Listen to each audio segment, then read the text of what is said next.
Ladies and gentlemen, good day and welcome to the Q4FY25 EPL Limited earnings conference call, hosted by Systematics Institutional Equities.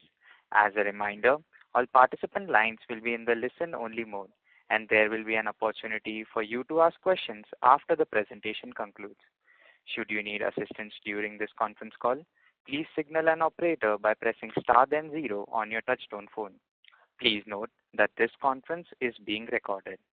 I now hand the conference over to Mr. Pratik Tholia. Thank you, and over to you, sir. Yeah, hi. Thanks, Hamshad. On behalf of Systematic Institutional Equities, I would like to welcome all the participants who have logged into this conference call of EPL Limited to discuss the fourth quarter and the ending FY25 earnings. At the outset, I'd like to thank the management for giving us the opportunity.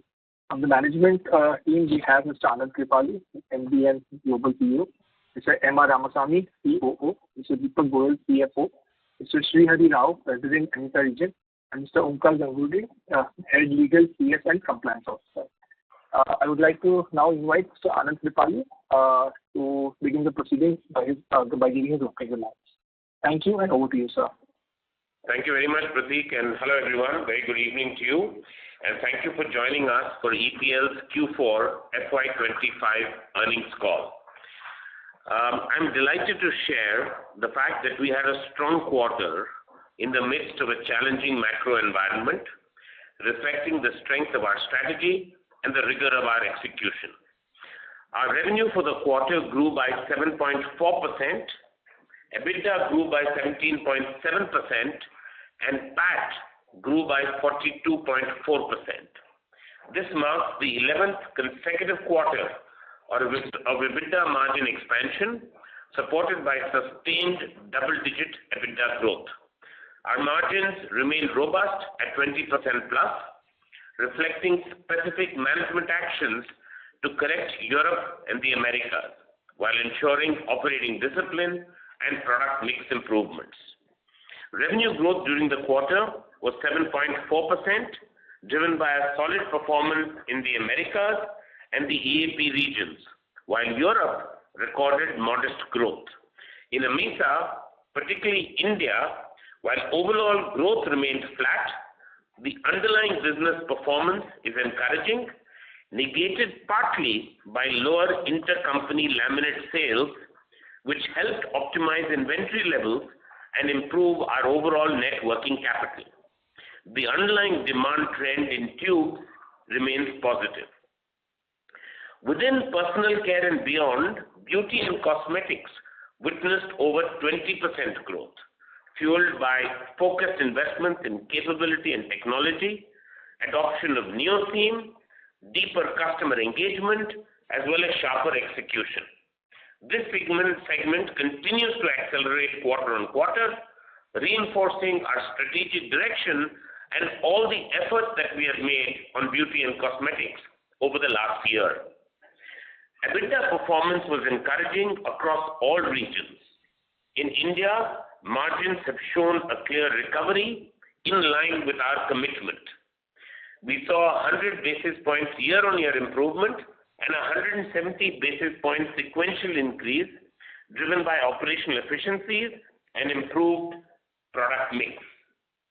Looking at the full year, we delivered a well-rounded performance. Revenue grew by 7.6%, EBITDA rose by 17.5%, with margin expansion of 169 basis points.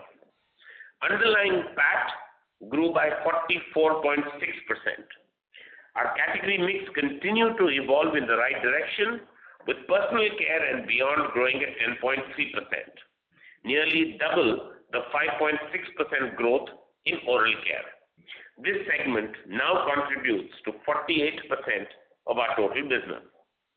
Stronger EBITDA and PAT, combined with solid cash flow generation, has helped reduce our net debt to EBITDA ratio to 0.54x, with ROC improving to 18%, expanding by 335 basis points.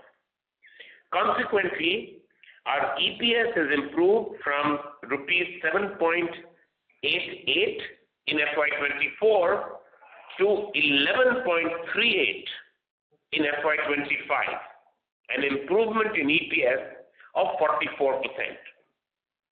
As a result of our consistent performance and focus on returning value to our shareholders, we are pleased to propose an increased final dividend of rupees 250 per share.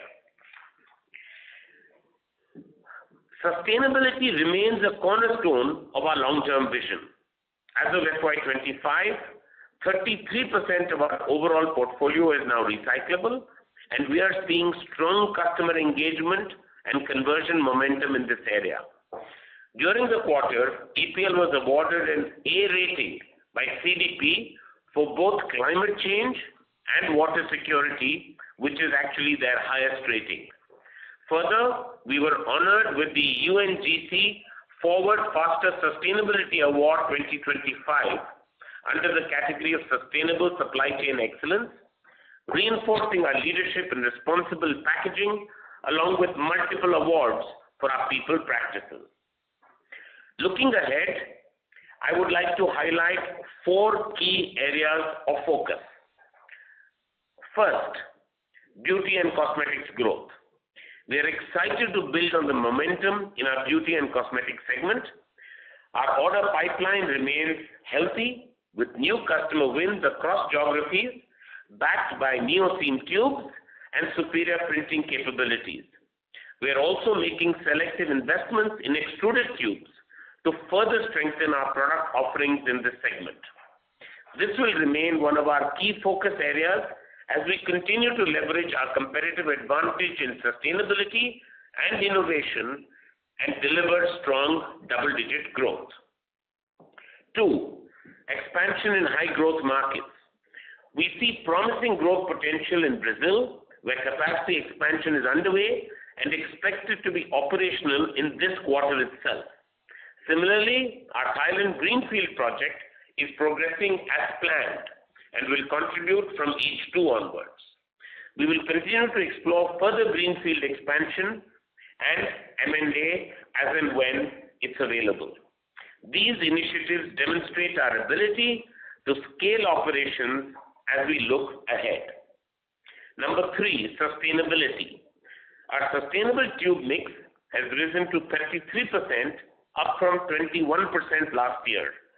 This shift is helping us gain wallet share with large global brands focused on ESG. We expect this trend to continue strengthening our competitive position in the medium term. And number 4, margin expansion. We are in a strong position, having demonstrated consistent improvement over the past several quarters. Europe and the Americas region continue to show solid momentum through restructuring and cost optimization.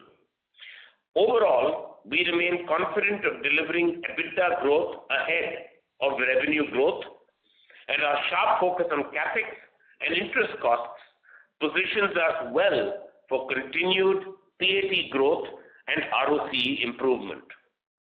Further, we expect, and importantly, we expect minimal impact of U.S. tariffs as we have local manufacturing in the U.S.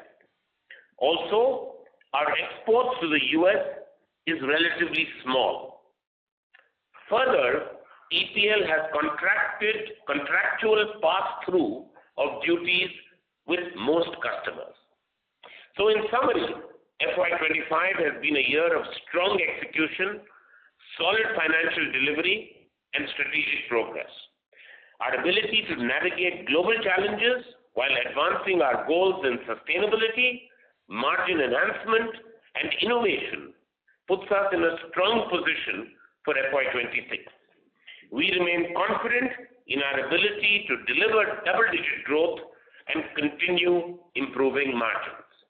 With that, we will now open the floor up for questions.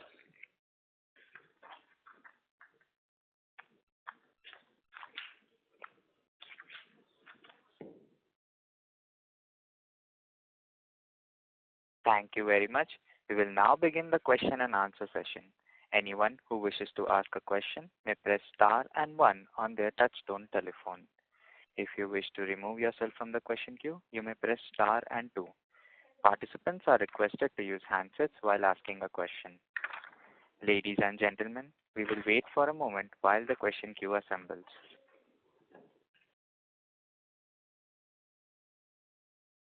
The first question is from the line of Sanjesh Jain from ICICI Securities. Please go ahead. Yeah, good evening, sir. Thanks for this opportunity. I got a few questions. First, on the Brazil and Thailand greenfield expansion, what we are doing, what is the total capacity addition this expansion will lead to as a company?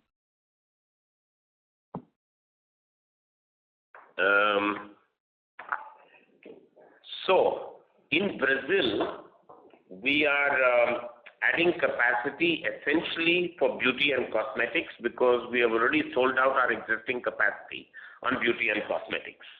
Okay? So, we are adding that. Now, specifically, in terms of volume contribution, is going to be about 40 million tubes a year, right? Which is the expansion of Brazil, right? Thailand, we are making an entry, as we said, and the objective in Thailand actually is to start small but scale up fast. Okay? So we will start small, establish our factory on the ground. It will affect or impact positively our H2 numbers, but once we are on the ground, we will get, as we get more and more customer orders, which actually we have a reasonably rich pipeline, we will expand rapidly. So that's how we are thinking about it, Sanjay. Very clear, sir. Second question on India. You did mention that India underlying growth was encouraging while we were hurt because of laminate sale. What was the underlying growth ex of laminates? So, Sanjay, we are not actually splitting this. I called it out to explain. The fact is, we have trimmed our inventory materially, right? And that has helped our overall working capital numbers. All I can tell you is that the tube revenue growth, which is the core of our business, right? The rest is kind of trading and WIP, work in progress, right? Is decent. Mid-single digit will be a decent number for you? Sorry? Will it be mid-single digit kind of a number? Sorry, your voice is breaking, Sanjay. Can you say that again? So is the tube revenue growth in mid-single digit for us in India? Yeah, it's mid to high single digit. Oh, mid to high single digit. Yeah. Okay. And the next follow-up question is on the EAP. There is a sharp drop in the EBIT margin sequentially in EAP. Any particular reason there? Yeah. So sequentially, I would urge you not to look at the numbers. Q4 in EAP is the Chinese New Year quarter, okay, and typically has the softest margins in the year. Okay. So, and our business is best looked at seasonally, which is year on year rather than quarter on quarter. Sanjay, EAP EBIT margin would make a lot of sense on a full year basis. There was quarter on quarter fluctuation because of the high technology tax benefit that we get. However, on a full year basis, it is equalized. So full year to full year EBIT margin will make a lot more sense. Very clear, very clear. The next question is on double-digit growth guidance. This year, the EBITDA grew thanks to the cost optimization margin improvement. I think we wanted to reach in terms of EBITDA margin. Now, probably most of the growth will come from the revenue growth. Where we are now at 1%, how should we see double-digit growth guidance for next year in that scenario?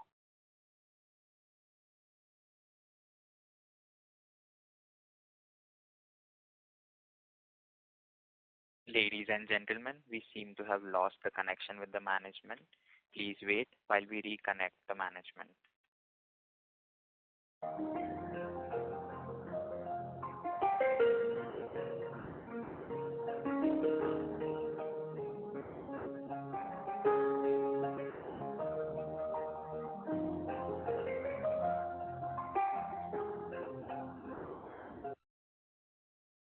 Ladies and gentlemen, we have the management back online with us.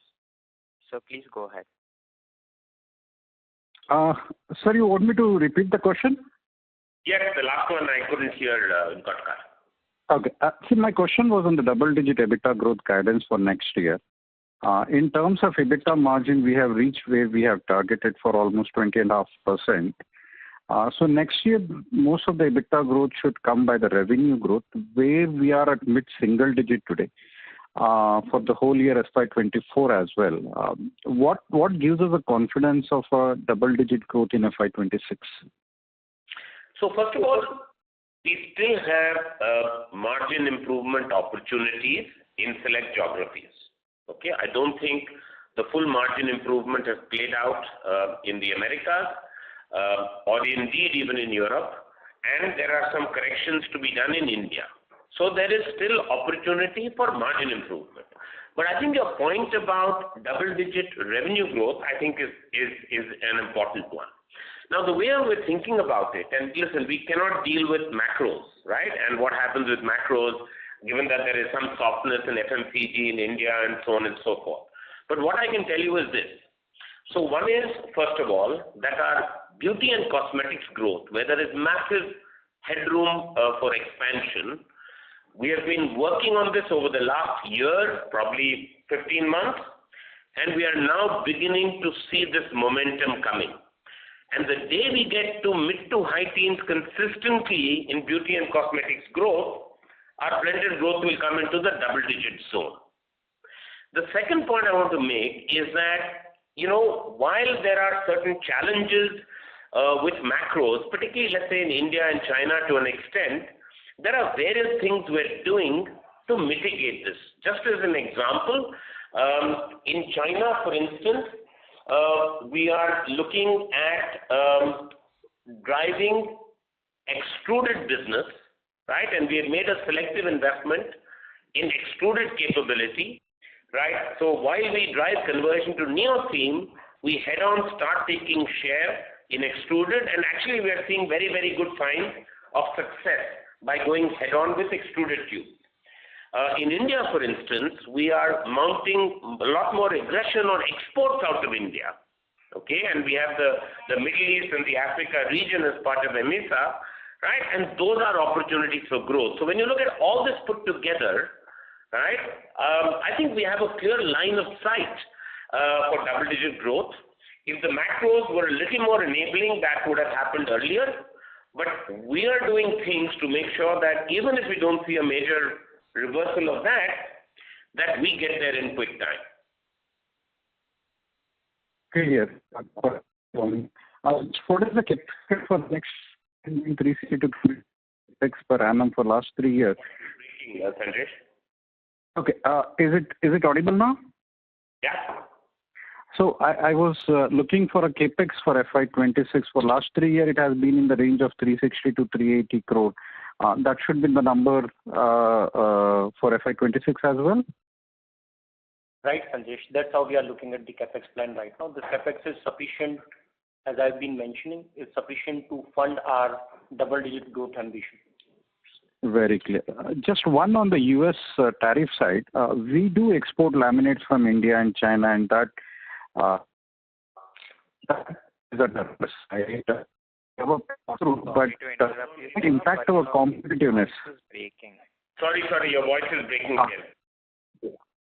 Is it clear now? Hello? Hello? If you're using a headset, I would request you to use a handset. Your voice was breaking. No. Can you hear me? I'm a speaker, not... Hello? Okay. Yeah, please try again. Okay. So I was looking at U.S. export and the tariff impact for the laminates which we from India and China to U.S. Can it bring down our competitiveness in the U.S. market? No, it will not bring down our competitiveness. I mean, we are producing on the ground, right? Our customers, we have a contractual pass-through, right? I think we have cost optimal total delivered cost anyway. So as far as we are concerned, I think it will just remain a kind of stable competitive environment. Yeah. And if I could add, Anand, Sanjesh, also the laminate capacity in the US is hardly there. Okay. And most of the supply locations also have the similar tariff impact. And hence, when we are looking at our laminate landed cost versus competition or versus other geographies, it would still remain competitive. And hence, we believe that if this tariff increase of 10% and if further tariff increase happens, then it would most likely get passed on to the consumer, because in such a short span of time, it would be very difficult for any industry to really bring in new capacities. Very clear. Just add one more point. Actually, I think there is a source of competitive advantage for us.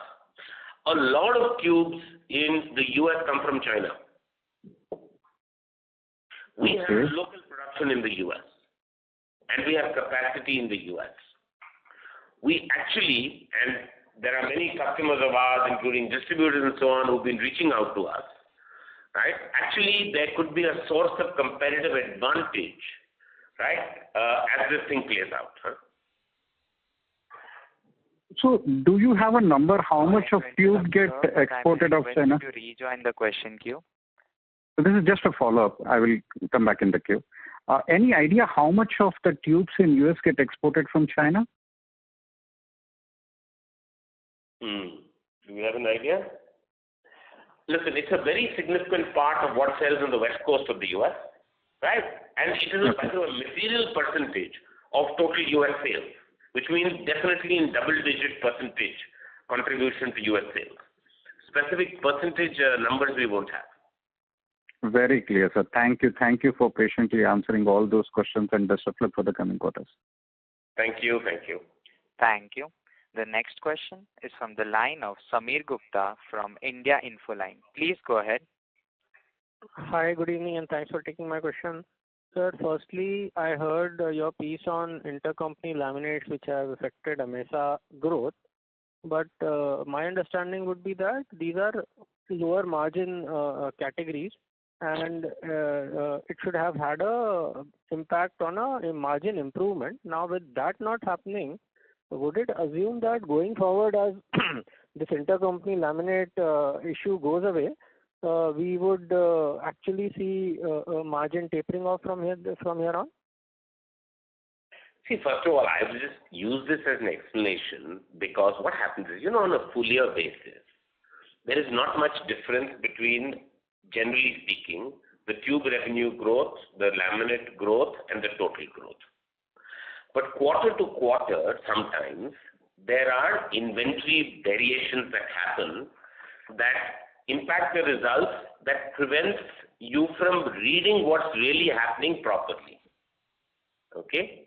I think what you have to believe is that we have a range for delivering India margins, right? And we are committed to getting to that range in a stable business environment, right? And we have plans in place to make sure we get there, right? But our annual plans and so on has a blended margin, and the historic data also has that blended margin. So I only use this for this quarter because the difference is material as we have brought down inventory. So I don't think you need to read more into it than just this quarter's explanation, but it's nothing to do with the fundamental structure of the business on a full year basis. Got it, sir. Just to follow up there, so X of the laminate tubes, the margins of tubes are intact. They are not down. YOY. Will that be a correct understanding? That is right, Sameer. Also, on a full year basis, India margin and AMESA margin have been soft, and we said last quarter as well that we have taken specific actions to improve our margins. Those actions are well underway, and we should see improvement as we go along. Got it. That is very clear. Sir, on the tariff impact, again, I understand that Sanjesh also, asked you very detailed questions. Just one bit here. So, what I understand is that instead of exporting laminates from China, we are going to export it from India because the tariff differential is higher in China versus India. Does that increase costs for us? No, so that is not what I meant actually. Then I didn't communicate clearly. So what happens is we are moving laminate to the US already only from India. Okay. Because China already had a duty, landed duty when it went to the US from China. So we had moved all our laminate sourcing to India anyway. Okay. What I really meant was that there are a lot of tubes, right? Made tubes that are exported from China into the US. Now with tariffs on China going up, our US business that sources laminate from India and makes tubes in the US will have a source of competitive advantage on pricing compared to tubes that are coming in from China. Lots of tubes come in from China directly to the west coast of the US, right? And a little less so on the east coast of the US. With our local production, we will be in a position of competitive advantage. I understand this, sir. That's very, very clear. Thanks again. One last question, if I may squeeze in. Deepak mentioned about the capex will be in the ballpark of 360 to 380 crore again. But shouldn't we build in a little higher because in Thailand you're putting a greenfield, or it's already there in FY25 part of it? Some bit of expense is there, but large part of it will come in FY26. In theory, we have been saying that the greenfield expenses would come in higher. However, Thailand is a smaller facility, and also we are optimizing our capex expense through various initiatives. Next year, our plan is to spend around 380-390 crore, and that should be sufficient to cover for our both the growth plans as well as Thailand greenfield. Very clear, very clear. Thank you, Deepak. Thanks, Anand. I'll come back in the queue for follow-ups. Okay, thank you. Thank you. The next question is from the line of Akshat Bairathi, RSPN Ventures. Please go ahead. Hi, thank you for the opportunity. So given that there was some headwinds in Q3 and Q4 both in China, and you mentioned that there was Chinese New Year in Q4 as well. So in spite of that, we have shown 9% growth year on year in the EAP region. So can we expect a double-digit kind of a growth in China for FY26 given these numbers? And the second question will be a bookkeeping question on the tax rate. So for the full year, our tax rate has been very low. So why is that? And what will be the expected tax rate for FY26? So we don't give region growth guidance, just so that we are clear about it, right? But we do expect EAP, right, to continue to grow strongly, and it will also get beefed up in H2 as Thailand comes on stream. And Thailand is going to be part of EAP, right? And EAP has to continue to perform well for us to achieve our total global ambition of double-digit growth. Okay, so we're doing everything necessary for that to happen. I'll just request Deepak on the tax question. Yeah. So the tax rate this year is lower because with the turnaround in Europe, our Poland plant has low tax rate. The mix of that profit has kind of gone up. Also, the high technology benefit that we get in China. This year there was marginal impact of last year that also kind of came in this financial year. On a steady state basis, I believe that with the country's mix coming in, anywhere between 18% to 22% is our rightful interest rate, or sorry, tax rate that should be delivering.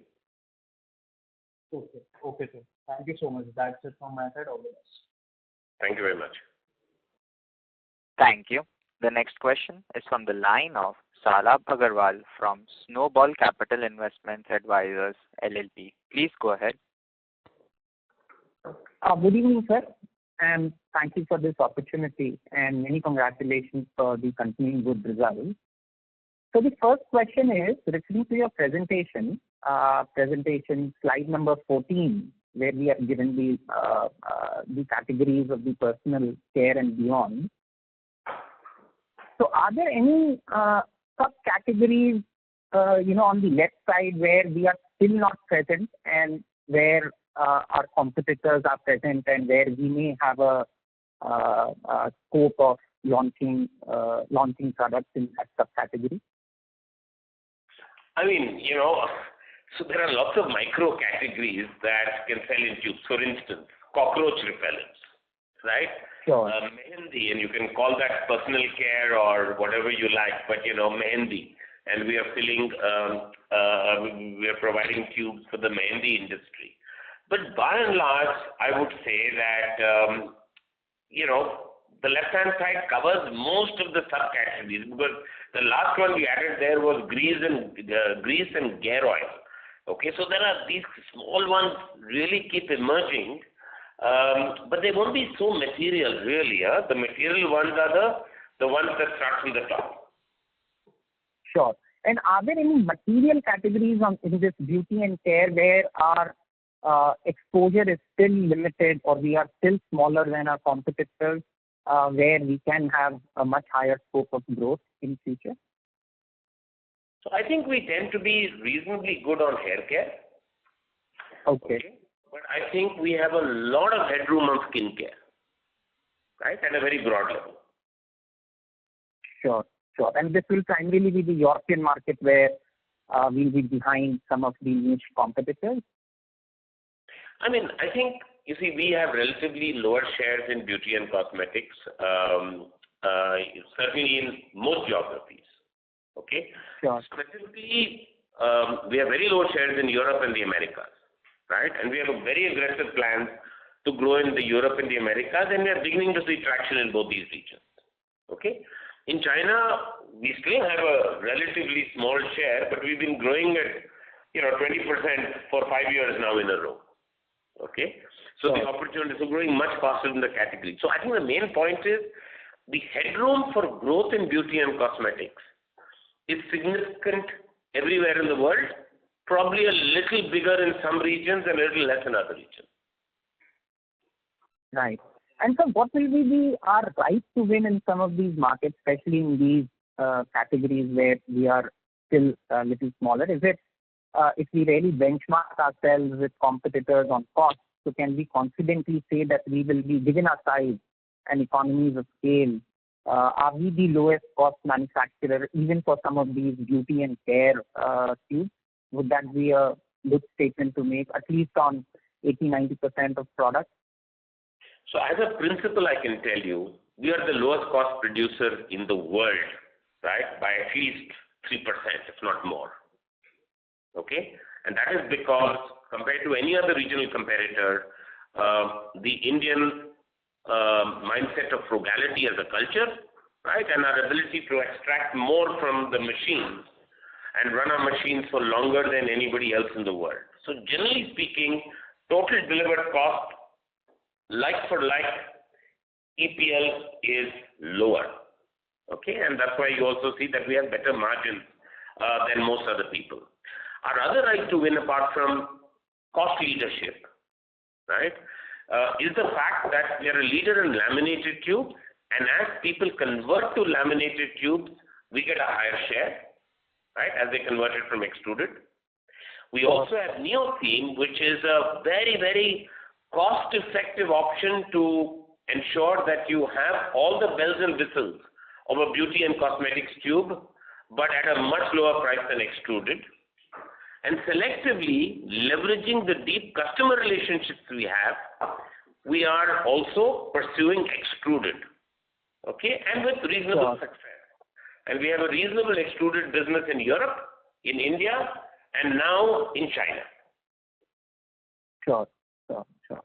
And so just lastly, if I may add, if we calculate the contribution of pharma sector in our sales, it seems this year the growth has been in mid single digits. Any specific reason why it has, not, because last 2 years it has been in double digits? Given the size of the category, one would have thought that the growth would have been higher. So any particular reason why the growth has come down? I don't think growth has come down. But we do pharma largely in certain markets like India, China, and we do more. Whereas Europe and things like that, we are doing very little of pharma. So maybe that segment in some of the places could have slightly a lower size entry, that we continue to grow. If we look at internally, that when we track that, we continue to grow in terms of volume. But maybe the value that is generated because of the size of the tube would have been slightly lower. That we will check and revert subsequently when we speak to Deepak. But what remains a priority? Priority for us. Priority for us, and we continue to drive it. And we do really well in India. There are a lot of conversions are taking place, and we lead the conversions as the market leader in India. Sure. Great, sir. Thank you for answering my questions and all the very best. Thank you. Thank you. The next question is from the line of Shubham Segal from Simple. Please go ahead. Hello, am I audible? Yes. Yeah, I have two questions. So, I just wanted to ask, as you mentioned earlier that like geography-wise, the growth might matter due to geopolitical conditions and also the specific geography. But while modeling or while targeting the double-digit growth, do we still keep a growth rate in mind for our different geographies, or how do we look at that? No, internally we absolutely have an ambition for every geography, but at a global level, it's really the category that we are focusing on, right? And we know that the headroom for growth is the biggest in beauty and cosmetics. You're beginning to see that momentum, right? And when the macros improve, you'll have the rest of the portfolio also coming back, right? Particularly like oral care. So, as we establish this kind of mid-teens or high teens growth for beauty and cosmetics globally, and with some recovery in oral, when you put the two together, right, it will quite simply get to double-digit growth. So therefore, that's really the thing, because in oral, we continue to grow our customer base and grow wallet share, but because we're already so large, that's a little more modest.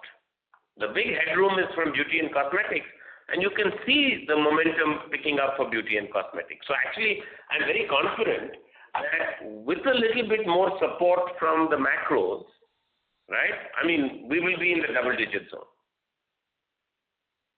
Okay, got it. So, so apart from the macros, do we think there are any other challenges that we could face that, we could not be able to achieve a double-digit growth? No, because you see, apart from all this, we are also expanding Brazil. We are getting into Thailand. Okay, and of course, we are very open to M&A, and we are looking as much as we can for opportunities in M&A. So if you put all this together, right, I think we have a plan to get there, right? And at the forefront of that plan is the acceleration of beauty and cosmetics, where we have put in huge investments as well in terms of resource and capability. So, I actually think that, it is around the corner. Okay, got it. Thank you. That's from my side. Thank you. Thank you. Participants who wish to ask a question may press star and 1 at this time. The next question is from the line of Nikhil Upadhyay from Simple. Please go ahead. Yeah, hi. Good evening. Thanks for the opportunity and many congrats on the results. I think we've delivered what we've been guiding. Good to see that. I have two questions. One is on the growth part, which Shubham was just discussing. And Anand, when we think about growth, there are two ways. One is new product launches or getting share from existing products. So when you say that we are getting confidence on growth, is it like we are getting shares in existing products, or are new products which are about to be launched and we are the sole suppliers? That's where we believe the growth will happen. Just some sense if you can give. Yeah, so listen, all of the above, honestly. We are expanding our customer base very aggressively on beauty and cosmetics, right? In India, we are really going aggressively after all the D2C brands, for instance. Okay, so we're expanding our customer base. The second is many of those smaller customers require innovation, right? And the innovation could be in the tube delivery, in the nozzle, or in the nature of the printing. But they also require very different service dimensions, right? Your ability to be more agile and turnaround times and service levels that are very different from the oral care customers. Okay, and of course, with our existing customers, right? Many of our existing large customers, for instance, we have seen them wanting to convert from bottles to tubes in hair care, right? And that meant that earlier we were not in the market for hair care products like conditioners, and suddenly now we have a large business that's coming in from hair care itself. So really, all I want to tell you is this: on beauty and cosmetics, the mantra in the company is, we will do what it takes to accelerate beauty and cosmetics. No size of order is too small for EPL to go and service that order. Okay, so there is a huge movement in the company, I can tell you, a huge management focus to transform us from being an oral company that does beauty and cosmetics to being a beauty and cosmetics company. Okay? So that's how we are thinking about it, and therefore whatever needs to be done, we are doing. Okay. Second question was, and this is the last question, and this is interrelated. If you look at our cash flow generation, it's been very strong, almost average of 600 to 800 crores over last 2-3 years. And our capex has remained in that range of 350-400, depending upon greenfield or brownfield. One point, will our payout ratios remain high because there has been a change at the promoter level? So how is the new promoter or the new entity which has come in, how are they thinking about? And secondly, over the next 2-3 years from this 18% ROC, where do you think this business to stabilize? Because margins will not be like a constant trajectory of improvement, because then customer will also come back. So where do you think the ROCs will stabilize in the next 2-3 years? Yeah, Deepak. Yeah. So, Nikhil, first on the dividend and capex. Yes, we are a strong cash generating company, and the cash flow year over year has been improving. In FY25 itself, if you see, we have been able to delever the company by more than 100 crores through the organic cash flows after paying for all the capexes and the dividend. The dividend, we are also a very strong dividend paying company, and our dividend payout ratios or dividend payout has been improving year over year. This, in FY25, if the final dividend gets approved in the AGM, we will pay 5 rupees per share dividend versus a 4 rupees 35 paisa that we paid last year. So our dividend has also been improving. We believe that we will continue the policy of this strong dividend payout and marginal improvement year over year, even when we delever the company a bit, but also look for M&As more aggressively. Your second question was on the ROCs. Where will they stabilize in the next 2-3 years? See, this business has a potential of improving ROCE significantly. Our policy of capex investments equal to depreciation has been working well. It means that our net asset base doesn't grow, and this investment helps us deliver double-digit revenue growth and consequent EBITDA and PAT improvement, which means that ROC expansion as a model remains. We believe that in the short term, we should definitely cross 20, but long term, this ROC can expand even faster. So ROC expansion is something that we are clearly focused on. Okay. Okay. But where do you think there could be a challenge in terms of improving the margins? Because at the end, your customers are FMCGs and all, which will push back on if the margins increase too much. So, or is this the right way to think, or Hello? Ladies and Hello? gentlemen, we seem to have lost the management line. Please hold while we reconnect the management.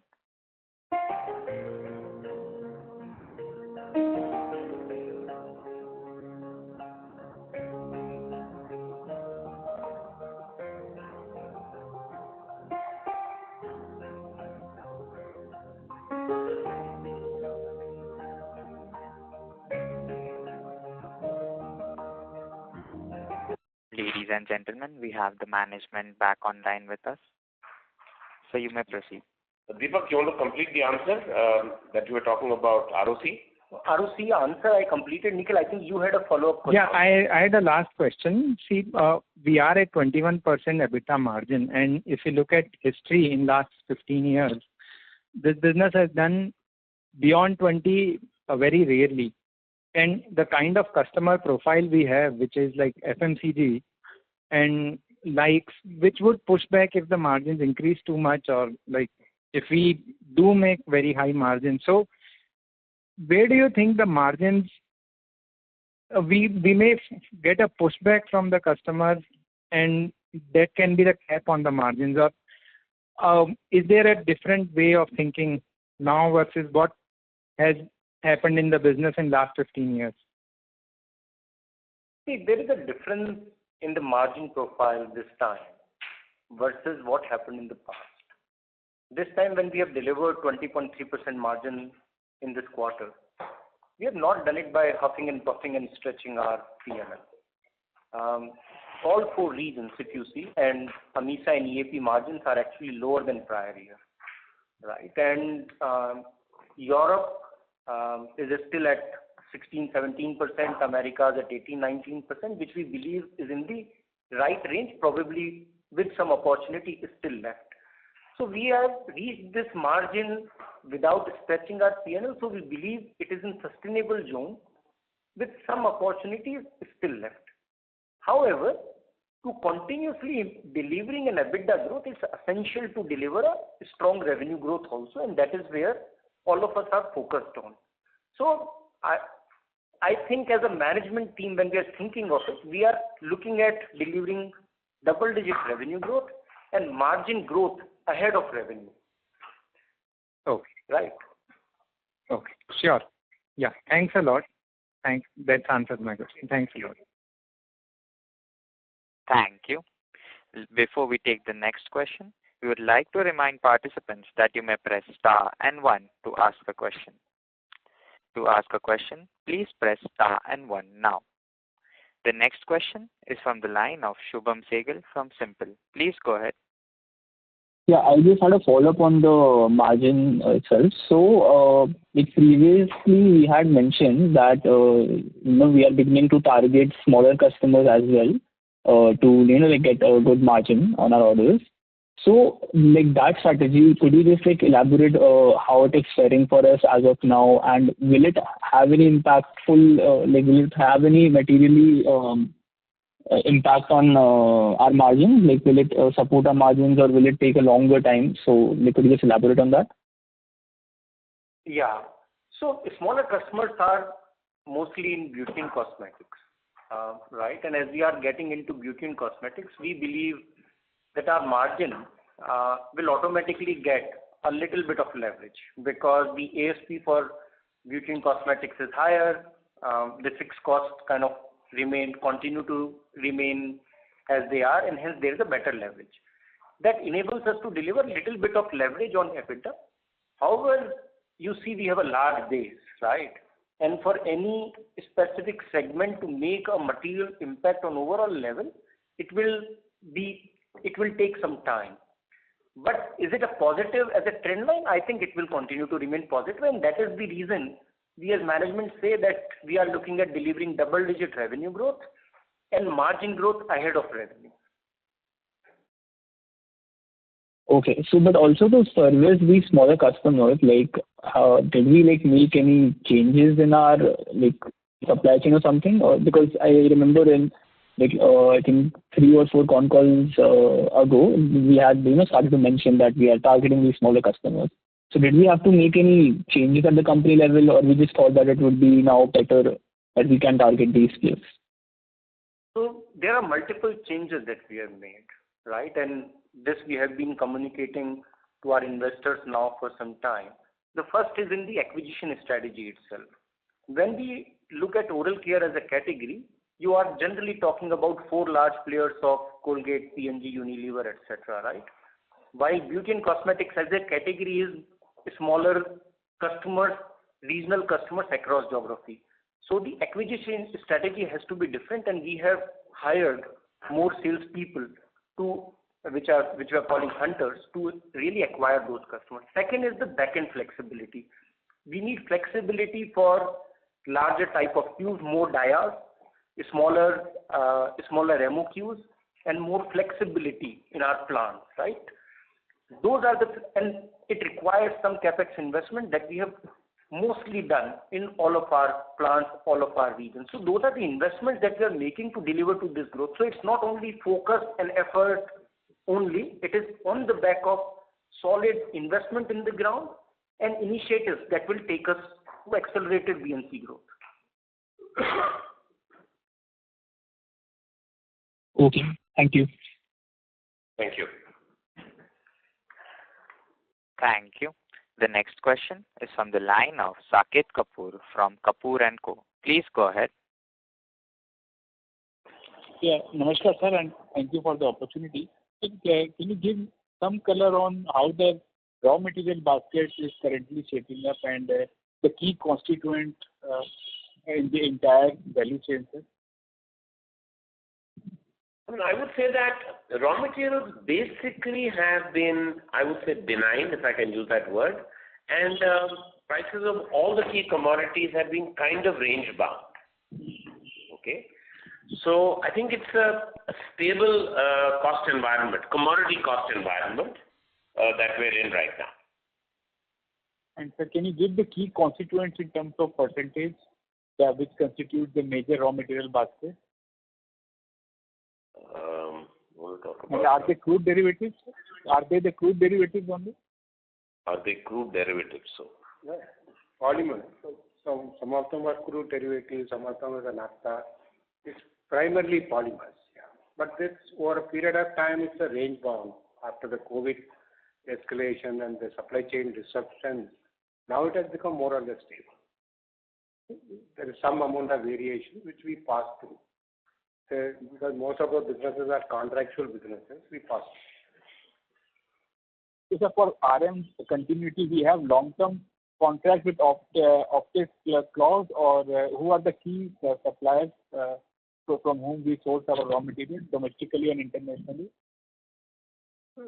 Primarily that we have long-term contract with most of the polymer manufacturers. You know, global manufacturers are Dow, DuPont, Exxon, that we have long-term relationship with them. But it's every time that we will negotiate and do. We don't have a price contract, but we have a volume assurance contracts. And domestically, sir, we are sourcing from Reliance? We buy from Reliance, we buy from other Haldia, we buy from wherever suitable we buy. Okay. Thank you, sir, and all the best. Thank you. Thank you. The next question is from the line of Shalabh Agarwal from Snowball Capital. Please go ahead. Thank you, sir, for giving the opportunity again. So I just wanted to get a little more insight into our business with some of the bigger oral care customers in terms of do we get a similar value contribution or value share like in other businesses in terms of, manufacturing laminates and tubes in our factory and selling them and delivering it to their factory? Is that how the model works, or is it any ways different? No, you're right. That's how the model works. We are one of the companies which is fully integrated from blown film to tube supplies. We also make in some places cap. So it's a fully integrated plan.